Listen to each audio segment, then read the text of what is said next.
আজকে যখন সামনে বসেছিলাম, পাশে তুলির মা ছিলেন, পেছনে ছিলেন মুন্নার মা। এই নামগুলোর সঙ্গে আমি খুব পরিচিত।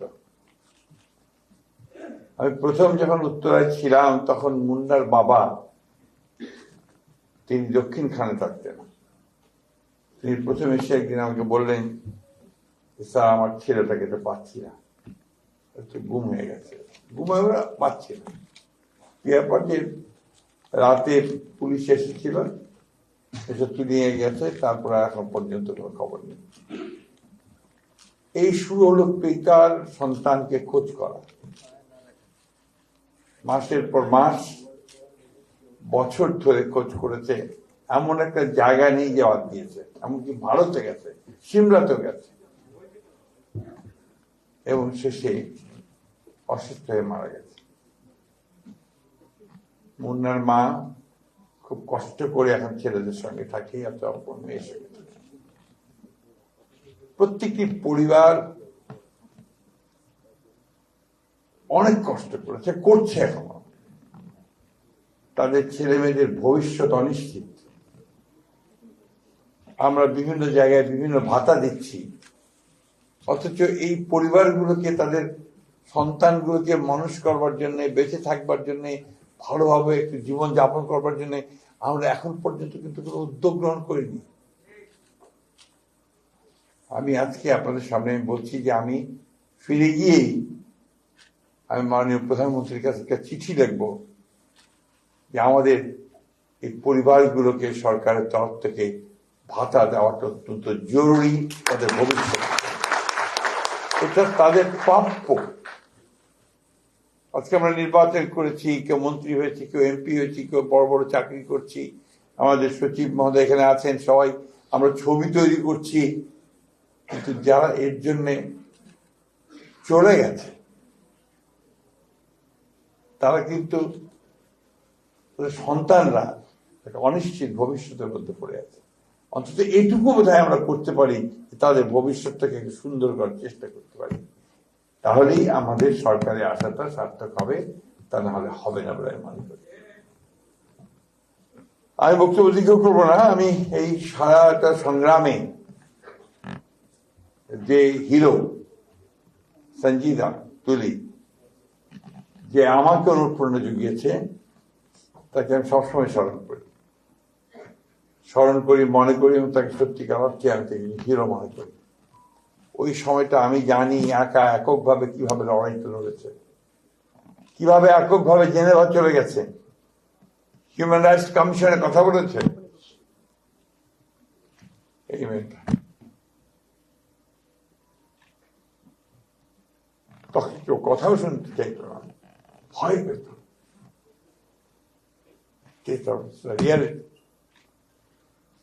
যাই হোক, আমি ভারাক্রান্ত করতে চাই না। একটা ছবি নির্মাণ করার উদ্যোগ নেওয়া হয়েছে, অত্যন্ত আনন্দের কথা, ভালো কথা। যেটা চাইবো যেন সঠিক জিনিসটা আসে, যেটা চাইবো যেন সত্যিকার অর্থে এটা আমাদের সমগ্র জাতিকে, আমাদের সেই ইতিহাসটা, যেটার জন্য আজকে আমরা মুক্ত হয়েছি, কথা বলতে পারছি, গণতান্ত্রিক একটা পরিস্থিতি পেয়েছি, সেটা যেন সেখানে প্রতিফলিত হয়। আমাদের দুর্ভাগ্য যে আমাদের অনেকগুলো জাতীয় সংগ্রাম হয়েছে, লড়াই হয়েছে, যুদ্ধ হয়েছে।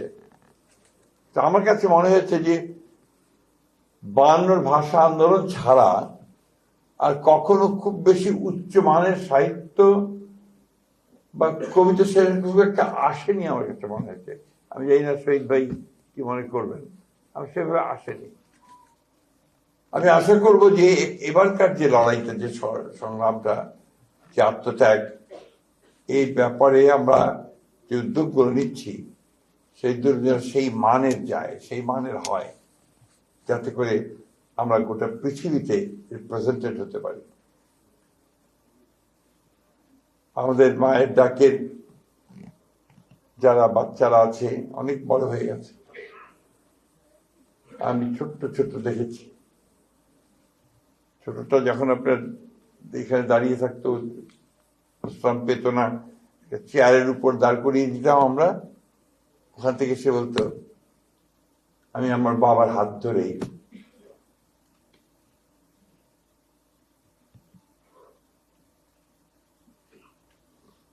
স্কুলে যেতে চাই। আমি খুব দুঃখিত, আমি এমনিতেই একটু আমার একটু ইমোশনাল, কিন্তু এই বিষয়ে আমি বলতে পারি না। আমাদেরকে যেন কখনো এই ধরনের বাচ্চাদের কথা শুনতে না হয়, ভবিষ্যতে আমরা যেন কখনো এই ধরনের কোনো পরিস্থিতি না পড়ি যেখানে আমার এই শিশুরা বলবে যে আমার বাবাকে হাত ধরে আমি স্কুলে যেতে চাই। কি ভয়াবহ! সবচেয়ে খারাপ লাগে কোথায় জানেন? যে আজকে সেই ফ্যাসিস্ট মহিলা বিদেশে বসে এতটুকু অনুশোচনা নেই, সমানে বাংলাদেশকে আরো অস্থিতিশীল করার চেষ্টা করছে, যেটাকে আমি মনে করি যে একটা ক্রিমিনাল অফেন্স, যেটা মানবতার বিরুদ্ধে একটা অফেন্স। এই জিনিসগুলো থেকে যেন আমরা বেরিয়ে আসতে পারি। আমরা যেন বারবার মনে করি যে আমরা আমাদের পেছনে এই ঘটনাগুলো ছিল। যখন বসে আছেন আমার বোন, আমার তুলির মা, ইমনের মা, সুমনের মা, অসংখ্য যে সব বসে আছে এখানে। বংশালের একটা ফ্যামিলি ছিল, আমার নামটা ভুলে গেছে, বংশালে আমি গিয়েছিলাম, বাবা মারা গেছে তখন, ছোট্ট বাচ্চা। এই পরিবারগুলো কিন্তু অত্যন্ত কষ্ট করেছে, কষ্ট করছে এখন। তাই আমার মনে হয় যে আমাদের ফোকাসটা এখন হওয়া উচিত, আগে পরিবারগুলোকে বাঁচাতে হবে, তাদের সন্তানদেরকে শিক্ষিত করতে হবে, তাদেরকে উপযোগী করে তুলতে হবে। এই বিষয়টা যেন আমরা সবাই খেয়াল রাখি। আমি অনুরোধ করব যে তুলি বিষয়টা নিয়েও কথা বলবে। আমরা বলছি, আমি বললাম যে আমি আজকে গিয়ে চিঠি লিখব, এবং আশা করি আমাদের মাননীয় প্রধানমন্ত্রী, যিনি আমাদের এই আন্দোলন সংগ্রামের আরেকজন প্রতীক, তিনি এই বিষয়টাকে গুরুত্ব সহকারে দেখবেন। আপনাদের সকলকে ধন্যবাদ, যারা এই ছবিটা নির্মাণ করার উদ্যোগ নিয়েছেন তাদেরকে ধন্যবাদ, আর তুলিকে ধন্যবাদ যে তুলি সমস্ত কিছু চ্যালেঞ্জ মোকাবেলা করে। আরেকটা দুঃখ আছে আমার, তুলি নির্বাচনে দাঁড়িয়েছিল, তুলি নির্বাচিত হতে পারেনি। আমি মনে করি এই কষ্ট, এই দুঃখ আমরা রাখবো কোথায়? কোথায় রাখবো?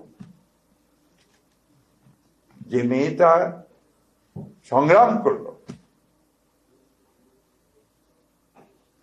তাকে আমরা নির্বাচিত করতে পারলাম না।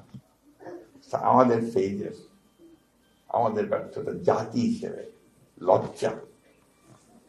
অনেক ধন্যবাদ। আসসালামু আলাইকুম।